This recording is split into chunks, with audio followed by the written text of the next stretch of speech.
Know me. Or Toby. Or what he's done to me, for me, because of me. People like to say they'd do anything for unconditional love. They imagine it's sweet, soft, tail-wagging devotion. But what if that devotion holds you so tight that you can't even remember who you were before it started touching you? No one ever saw it happen. No one would believe me if they did. But if you stay, if you listen, maybe you'll understand why I don't sleep alone anymore. Or maybe you'll think I'm crazy. Maybe IT began on a Monday that smelled like old rain and stale office coffee. I came home at 6:47 p.m., I remember, because I'd spent the last 2 hours crying in my car outside my building, too ashamed to let my neighbor see my puffy face. I still wore my work blazer, stiff with someone else's perfume, because I'd leaned against the elevator wall, trying not to faint. They'd let go of 3 more people that day. I wasn't one of them.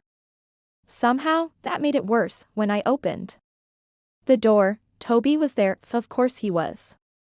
Toby is always there. Golden fur, big eyes, bigger heart than any human I've ever met. He barreled into my legs, nearly knocked me over, whining so high I thought my ribs would crack under the sound. Hey, buddy. I'm okay, I lied. He didn't believe me. He never does. I didn't even make it to the couch.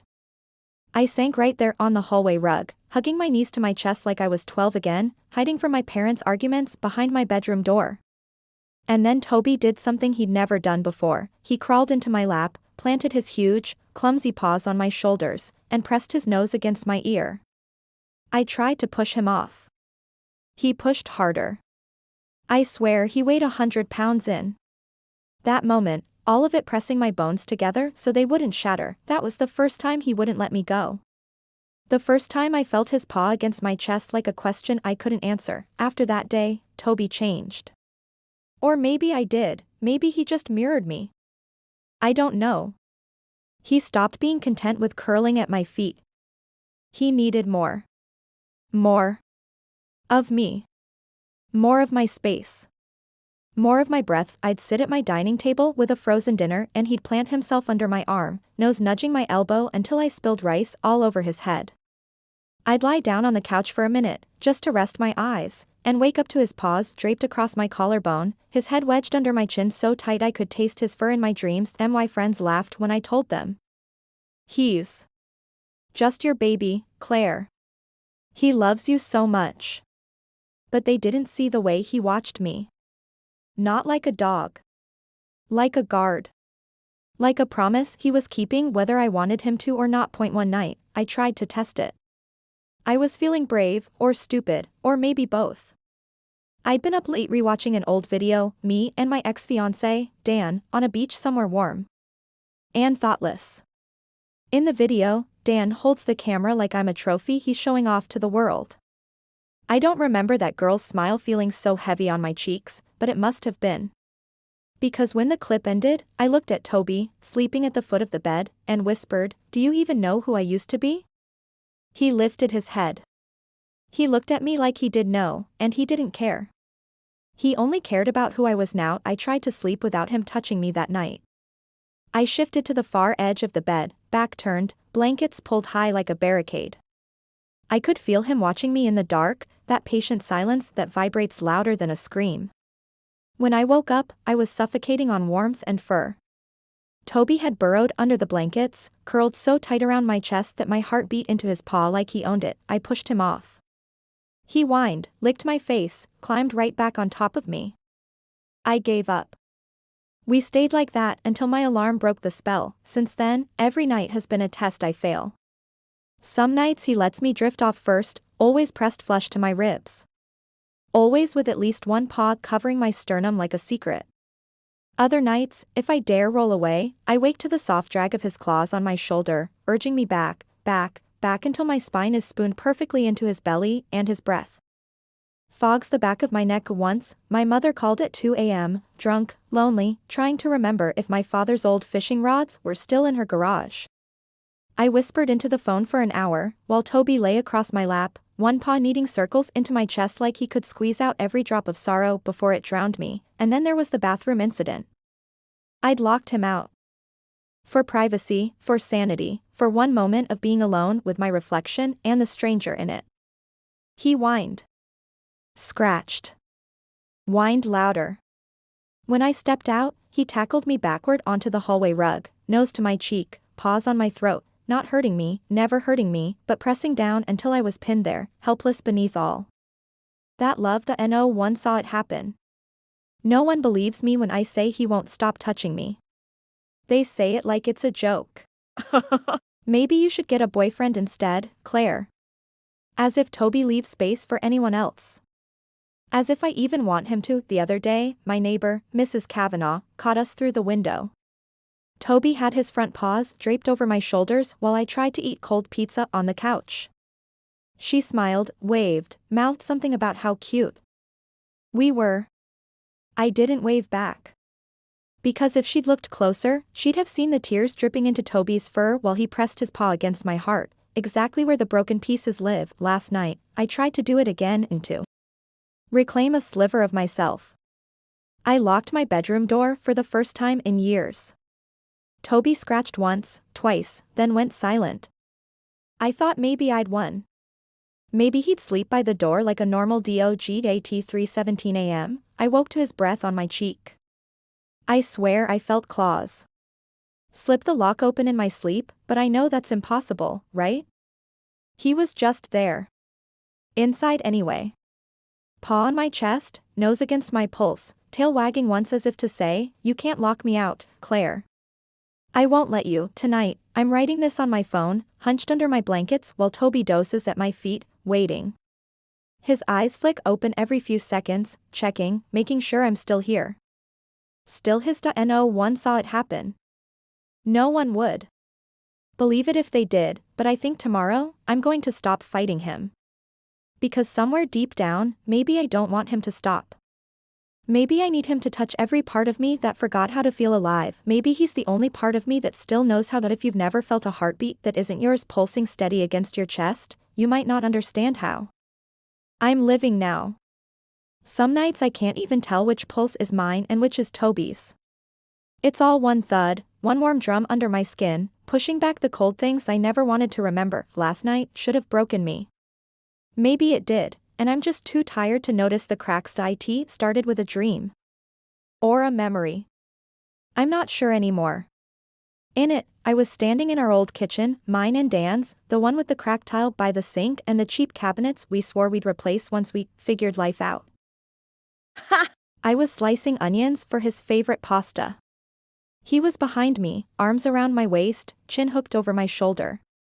He laughed into my hair and whispered something, I can't even remember the words, only how warm his breath was when it hit my ear. In the dream, I turned to kiss him.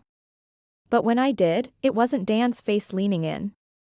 It was Toby's. Ridiculous, right? A dog in place of a man. But his eyes were the same soft amber, his nose brushing my cheek so tenderly that I woke up gasping, half in horror, half in something else I won't name because I'm not sure I'd like what it says about me. I reached for my phone out of reflex, to ground myself, to remind myself where and when I was. But my arm wouldn't move. That's when I realized Toby had climbed higher than usual this time. He was sprawled across my chest, front paws hooked over my collarbone, his big head nestled right under my chin. He weighed so much I could barely draw a breath without his fur brushing my lips. His back paws stretched down my belly, pressed so tight I felt pinned like a butterfly under glass. I didn't dare push him off. Not this time. Something about the dream, the echo of Dan's laugh still buzzing in my head. I just lay there, rigid, with Toby's heartbeat pounding into my throat like a second pulse. Buddy, I whispered, trying not to wake him fully. His ear twitched. His tail thumped once, heavy against my thigh under the blankets. He didn't lift his head. He didn't move his paws. If anything, he pressed closer, his nose nudging the hollow under my jaw where my tears tend to hide. Outside, rain battered the windows so hard I wondered if the glass would shatter. Inside, my house smelled like damp fur and stale heartbreak. And Toby smelled like warm sun and old leaves, and something else I couldn't name but wanted to drown in. I thought about rolling him off. I really did. But my arms stayed limp at my sides, locked by the weight of him. I focused instead on counting his breaths, in, out, slow, steady, demanding that I match him so I wouldn't hyperventilate. At some point, my eyes fluttered shut again. Maybe I drifted. Maybe I didn't. Time felt like thick syrup, too slow to measure in minutes. All I know is I woke again to the soft scrape of claws against my throat. Toby was repositioning. Half asleep, eyes blinking open just enough to find me in the dark. He slid his paw from my collarbone to my chest, that same spot over my heart, and dug in just enough to feel my pulse answer him. I swear I heard him sigh. Not a growl, not a bark, just a deep, human-like exhale that fluttered the hair at my temple. You can't keep doing this, I murmured, though my voice betrayed me by trembling instead of scolding. He ignored me. He always does. I stayed like that until dawn turned my bedroom window to a pale smudge of blue. Every time I shifted, he shifted too. Every time my breath caught, his paw pressed harder. By morning, my shirt was damp with his drool and my skin was hot under his fur. I wish I could say it felt wrong. But if I'm honest, painfully, humiliatingly honest, it felt like safety. Like armor. Like proof that I still existed inside my own bones. I didn't bother getting dressed for work. I just lay there until my phone buzzed with a missed call from my boss and 3 messages from Amy, the last friend who still tries to drag me out for brunch once a month. Amy, 7:14 a.m, hey, you, alive? Amy, 7:21 a.m, Claire? Answer me. I know. You ghost when you're sad. Amy, 7:45 a.m, I'm coming over if you don't reply in 10. I groaned, shifting just enough to reach my phone. Toby groaned too, his paw tightening like a seatbelt. I'm fine. Don't come, I typed with one free thumb. A lie. The truest lie I've ever told. When I finally peeled Toby off me and forced myself to shower, he sat pressed against the bathroom door the entire time. I could hear his tail slapping the wood whenever I moved. When I opened the door, he shoved his whole nose into my damp hair, sniffing like he needed to make sure I hadn't washed him out of my pores. I laughed then, a sharp, hysterical thing that startled even him. He pulled back, ears flicking uncertainly, then pressed his head to my thigh in apology. His paw lifted, reached for my hip like he was ready to climb me again if I'd let him. Okay, big man, I said, voice cracking as I knelt. I wrapped my arms around his thick neck and whispered my secret into his fur. You win. You always win. He licked my cheek in answer, warm and sloppy and completely Toby. By late afternoon, I tried again to pretend at normal life. I threw on jeans and a sweater, poured stale coffee into my travel mug, and told Toby very firmly to stay put while I ran to the corner store for bread and tea. I needed 5 minutes alone. Just 5. I made it exactly 3 steps out the front door before his bark slammed into my spine like a shotgun blast. I froze. I could hear his claws skittering on the hardwood, the desperate thud of him hurling his weight against the door. Stay, Toby. I shouted over my shoulder. My voice sounded foreign, sharp, like my mother's used to sound when my father stayed out too late. Another bark. Another slam. And then a sound I can only describe as a howl stitched to a sob, a sound that made the neighbor's porch light flick on across the street. I bolted back inside that he was there, of course, halfway down the hall, tail whipping so violently that a framed photo of my graduation clattered to the floor behind him. He bounded at me, paws up, nose under my chin, whining so loud I thought my skull would split. I dropped my bag. I dropped my keys. I let him shove me backward until my spine hit the hallway wall and his chest hit mine. He climbed me like a tree, paws braced on my shoulders, nose nuzzling my neck, tail wagging against my hip like a heartbeat trying to outrun my fear. It's okay, baby, I gasped, hugging him tighter than I should have. I'm here. I'm not going anywhere. You win. You always win. And right then, pressed between his warmth and the cold wall behind me, I believed it. I wasn't going anywhere. Not now. Not tonight. Maybe not ever again. When it was over, when he finally let me peel him off and lead him to the couch, I sank down beside him, chest still hammering out. He curled up on top of my legs, head on my stomach, eyes blinking at me like he knew all My secrets and loved me anyway, and there, in the silence between his breaths, a thought slithered through my head so fast I almost missed it. What if this isn't about protecting me anymore? What if he's protecting himself from losing me the way I lost everything else? I didn't want to know the answer. Not tonight, I just wanted to feel him touch me until I forgot the sound of my own fear. If there's a line between love and possession, Toby erased it the night he found me when I didn't want to be found. I tell myself it's still love, that he's just a dog doing what dogs do. But then I remember the sound of his claws tapping down that narrow hallway, and how my breath turned to mist against the cold window when he pressed his nose against it from the other side. Sometimes I wonder who's really haunting whom. It happened 3 nights after the hallway incident. By then, I'd convinced myself that Toby's clinginess was my fault, my neediness feeding his, a closed loop neither of us knew how to break. So I made a plan. I would spend one night alone. Just one. To remember who I was before I let him become my heartbeat. I waited until he was asleep, belly up on my bed, snoring into the blankets like an old man. I slipped into jeans and an oversized hoodie, grabbed my keys, and tiptoed to the door, my shoes clutched in one hand so they wouldn't betray me. The moment my fingers brushed the lock, Toby's snore caught in his throat. I froze. He shifted. Paws paddling the air, tail thumping once before settling again. Please don't wake up, I begged him silently. Just give me this 1 hour. I turned the knob. The soft click of the latch might as well have been a gunshot. Behind me, a low whine rose in the dark. I squeezed my eyes shut, stepping outside before my resolve could dissolve under the weight of it. I didn't run far. Just 3 blocks down to the park behind my old elementary school. At night, it's nothing but ghosts and crickets, the swing set creaking in the wind like it remembers every secret whispered into the dusk. I sat on the cold metal bench near the sandbox and pressed my palms flat to my knees. I didn't cry, not right away. I just breathed. Long, deep gulps of night air untainted by fur and warmth and the constant drum of Toby's heart. For a few stolen minutes, I remembered how it felt to be alone and untouched. Then the barking started, soft at first, distant enough that I told myself it was someone else's dog, someone else's shadow. But then I heard my name, not spoken, barked. The sharp, panicked Claire. He couldn't form with a human tongue but screamed into the dark all the same. Damn, my chest cracked open like rotting wood. I stood so fast the bench scraped the ground. I turned in a slow circle, searching the tree line, the empty street beyond the chain link fence. Nothing but shadows and the squeal of the swing set. Then I heard the claws.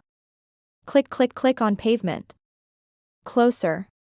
Closer, Toby? My voice broke halfway through. It wasn't a question. It was a confession. He barreled out of the dark so fast I barely had time to brace myself. 70 pounds of frantic fur slammed into my thighs, knocking me back onto the icy grass. His paws scrambled for purchase, claws raking my jacket as he clawed his way onto my chest. I sucked in a breath that died halfway down my throat. He was whimpering, nose smashing into my cheek, tail thrashing so wildly I could feel the slap of it against my shin. Hey, Toby, buddy, it's okay, I'm sorry, I'm so sorry. He didn't care. He pressed his whole body against me, a living barricade, a warning to the night that I was claimed, owned, guarded. His paws found my collarbone, then slid down, one planting firmly over my heart, digging in just enough to remind me who it belonged to. I laughed, a jagged, ugly sound that scraped my lungs raw. Somewhere between a sob and a prayer. I just needed a minute, you stubborn boy. Just a damn minute. Toby licked my mouth as if to seal it shut. I tasted wet fur and my own tears. For the next 10 minutes, we lay there on the damp grass while the swing set squealed its lonely secrets. His weight sank me into the earth, grounding me in a way that made me hate and love him in the same breath. Getting him home was a nightmare. He wouldn't walk beside me like a normal dog. No, he kept jumping up, front paws braced on my hip, nose pushing under my arm, tail wagging furiously like he thought I might vanish if he lost contact for even a heartbeat. That a car drove past. The driver slowed, rolled down his window, and laughed at the sight of me stumbling down the street with a half-grown bear practically glued to my side. Looks like someone missed you, he called out. I didn't answer. I couldn't. By the time we reached the front door, Toby was trembling from head to tail, not from cold, but from whatever primal fear made him track me down in the dark. I tried to scold him. I really did.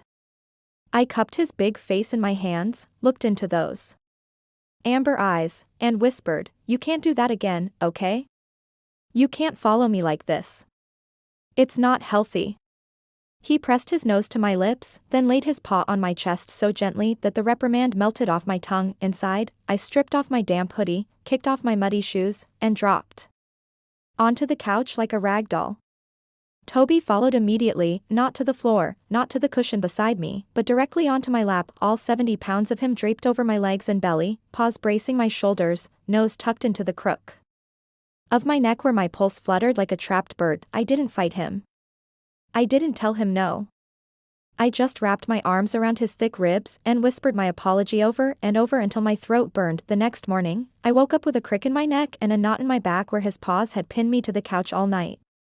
I tried to stand, but Toby shifted with me, front paws clutching my chest as if to say, "Don't you dare." I should have been angry. But all I felt was the ghost of that cold park bench and the swing set creaking for an audience that never came. "Okay. Okay," I sighed. "You win.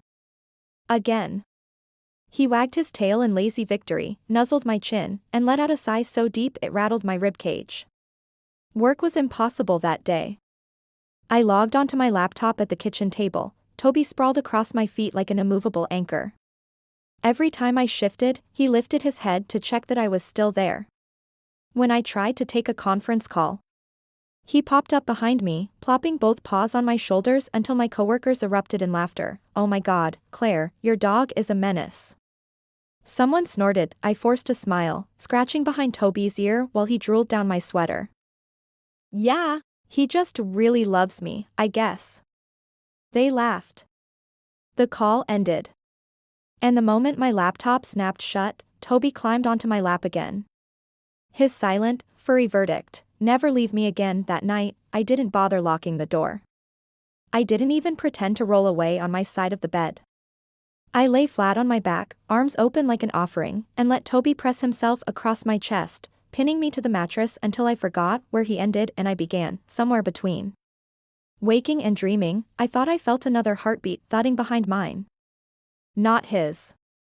Not mine, something older. Something that whispered, "You're mine now.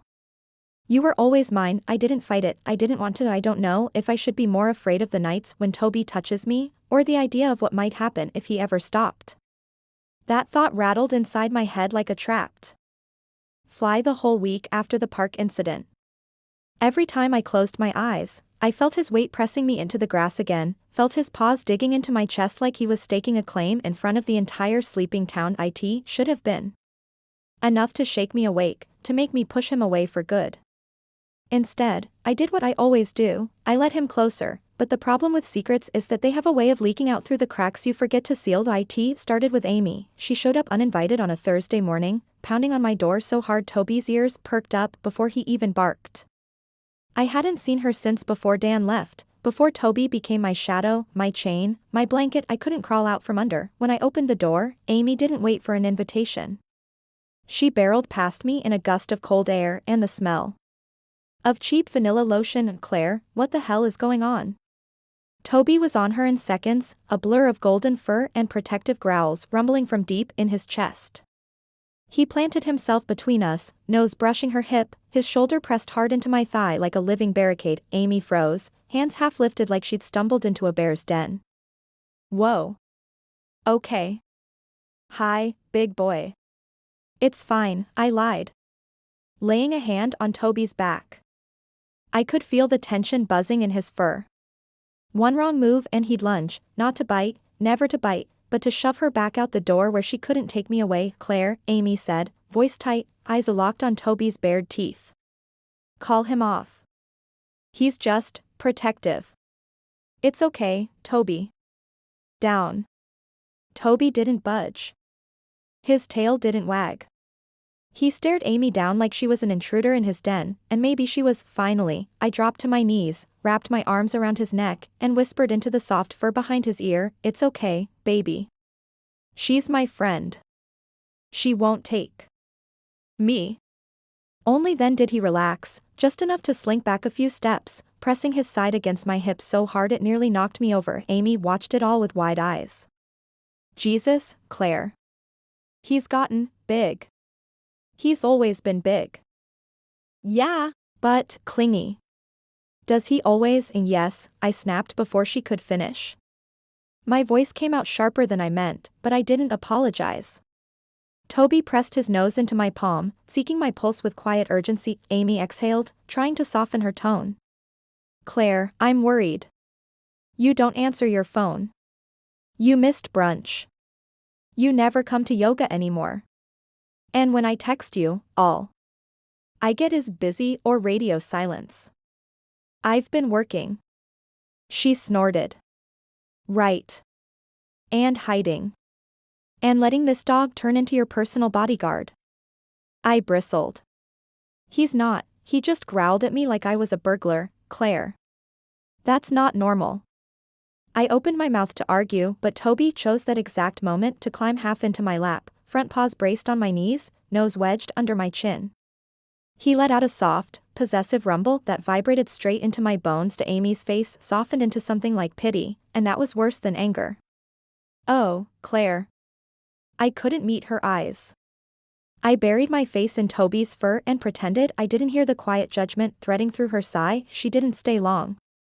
Toby made sure of that, every time Amy moved, to sit, to stand. To pour herself a glass of water, Toby shadowed her like a ghost, nose brushing her calves, tail swishing with thinly veiled threat. When she tried to hug me, Goodbye. Toby squeezed his whole body between us, tail stiff, eyes locked on hers like, not yours. Mine. She left without hugging me. But before she closed the door, she whispered, this isn't healthy, Claire. He's not your boyfriend. He's a dog. I didn't answer. Toby pressed his whole side against my legs until the door clicked shut. After she left, the house felt smaller. Toby didn't leave my side for the rest of the day. If I stood at the kitchen counter to chop vegetables, he wedged himself between my calves, tail thumping rhythmically against the cabinet door. If I went to the bathroom, he scratched at the door until I let him in, then lay across my feet while I brushed my teeth like a worm, breathing RUGBY bedtime. I was too tired to fight him. I lay down fully clothed, and he climbed on top of me. Like a weighted blanket, his paws curling into my shoulder, nose buried in my hair. I swear I felt him sigh every time my breath caught. Somewhere between midnight and dawn, I dreamed I was underwater, a lake I used to visit with my parents. As a kid. Except this time, I couldn't swim to the surface. Something heavy pressed me down, soft and warm, but so unyielding I thought my chest would split. When I woke up gasping, Toby's paw was on my throat. Not choking me, just resting there. His claws curved so gently I knew he could cut me if he wanted, but never would. He opened one eye when I tried to move. His paw tightened just enough to keep me still. Okay, baby, I rasped. You win.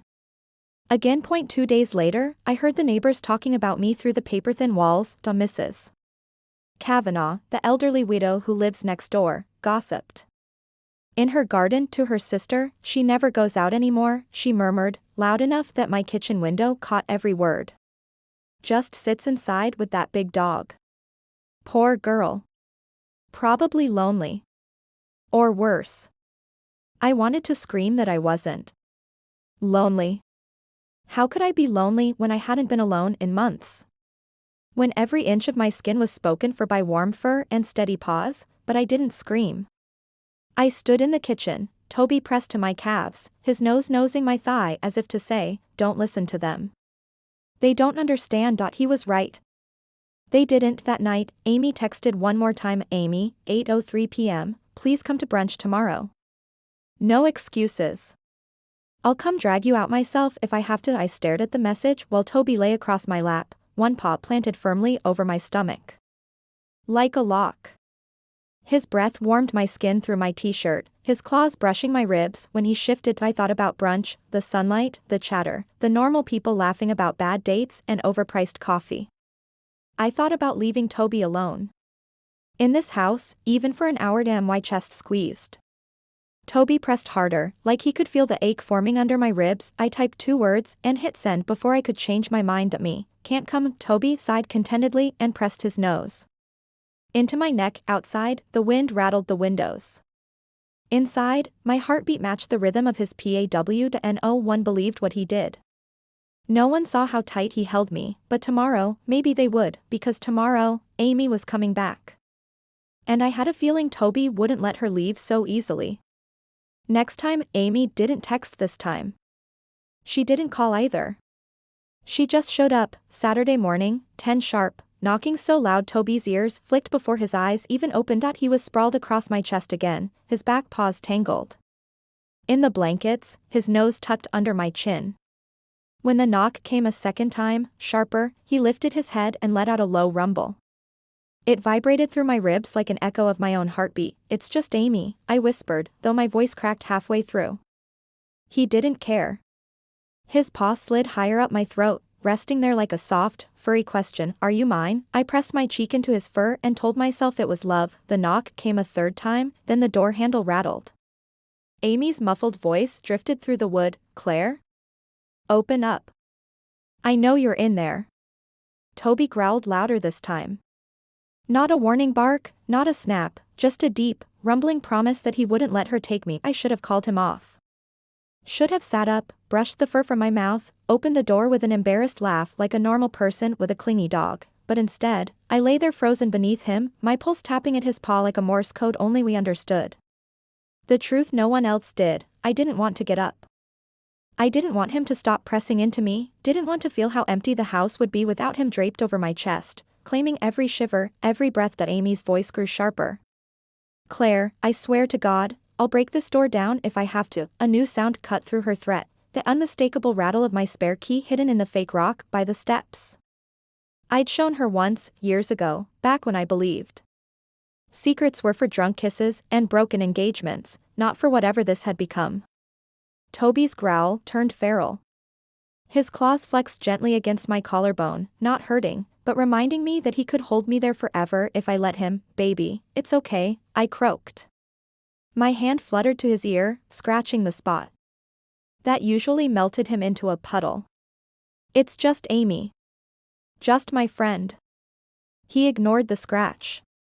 His nose brushed my chin, then pressed firmly against my throat, right where my pulse kicked against my skin. The lock turned, the door swung open, and then Amy was in my bedroom doorway, cheeks flushed, eyes wide, a witness to my secret. She froze at the sight, me pinned beneath 70 pounds of trembling golden retriever, my hair tangled with fur, my hands buried in his thick neck like I was clinging to the last piece of warmth left in the world. "Oh my God," she breathed. "Claire, what is this?" I opened my mouth, but nothing came out. Toby rumbled low in his chest, tail thumping once against my knee, then going still. Amy took a cautious step closer. Toby's eyes flicked to her, then back to me. His paw slid higher, pressing the base of my throat. It didn't hurt. Not exactly. But it silenced me all the same. "Get off her," Amy snapped, her voice sharper than I'd ever heard it. Toby didn't move. His nose pressed harder under my jaw, his claws curling just enough to remind me, "Stay. Mine. Ours, Claire." Amy's shout cracked something in the air. She lunged forward, grabbing his scruff, trying to haul him back. It happened fast. A blur of fur and snarling, and my own gasp echoing in my skull. Toby didn't bite. He didn't snap. He just twisted in her grip, shoulders bunching, claws digging into my shoulder as he shoved himself tighter against me like he was bracing for war. Amy stumbled back, one hand pressed to her chest. "What the hell, Claire? He's dangerous.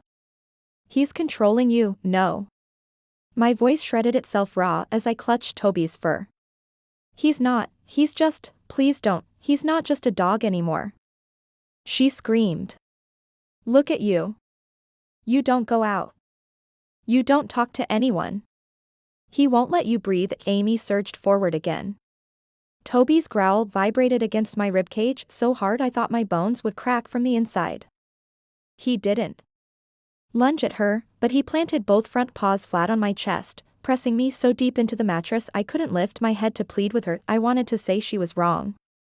That I could breathe just fine, but the truth pulsed between Toby's paws and my ribs like a secret. I couldn't breathe, and I didn't want him to stop. Amy's voice blurred at the edges of my hearing, just noise now, the world reduced to. Toby's warmth and the faint drum of my pulse hiccuping against his claws. Some part of me understood that this was the moment I was supposed to choose. Push him off. Let Amy pull me into the hallway, away from the fur and the suffocating safety. Away from the thing that had become both my cage and my comfort, but I didn't move. I pressed my lips to the top of Toby's head, tasting fur and tears. It's okay, I whispered, not sure if I meant Amy or Toby or myself. I'm okay. Behind Toby's shoulder, Amy's eyes blurred with something like horror, or maybe pity again, that worse than hate look. I'm calling someone, Claire. He's not normal. You need help. She backed out of the room, voice rising to a tremble. As she pulled her phone from her pocket. Toby didn't follow her. He stayed pressed to my chest, paw firm against my heartbeat. Somewhere in the house, the front door slammed. Toby's tail thumped once, not wagging, just acknowledging the enemy had retreated. In the sudden quiet, I realized I couldn't lift my arms anymore. They lay limp at my sides, buried under his weight. My breath hitched shallow and quick against his fur. You're mine, huh? I rasped into his ear. He whined, low and soft, paw flexing once in answer. I wanted to laugh, but it came out as a choked sob instead. I don't know how long we stayed like that. Long enough that my thoughts stopped trying to flee. Long enough that my bones stopped screaming for air and settled into the shape he'd pressed me into. When I finally drifted, not to sleep, but to something quieter than fear, I heard faint sirens outside. Voices, maybe. Amy yelling on the porch. Toby didn't flinch. He didn't lift his paw. He just tucked his nose under my jaw, sighing as if he'd won the final battle. Maybe he had, maybe I'd let him. They'll come soon. Amy's rescue squad. They'll knock again. Maybe break the door this time. They'll see him stretched over me like a shadow with fur and teeth and too much love to let me leave, and maybe I'll tell them to go away, because no one saw it happen, but I did, and if I'm honest, I don't want him to stop. And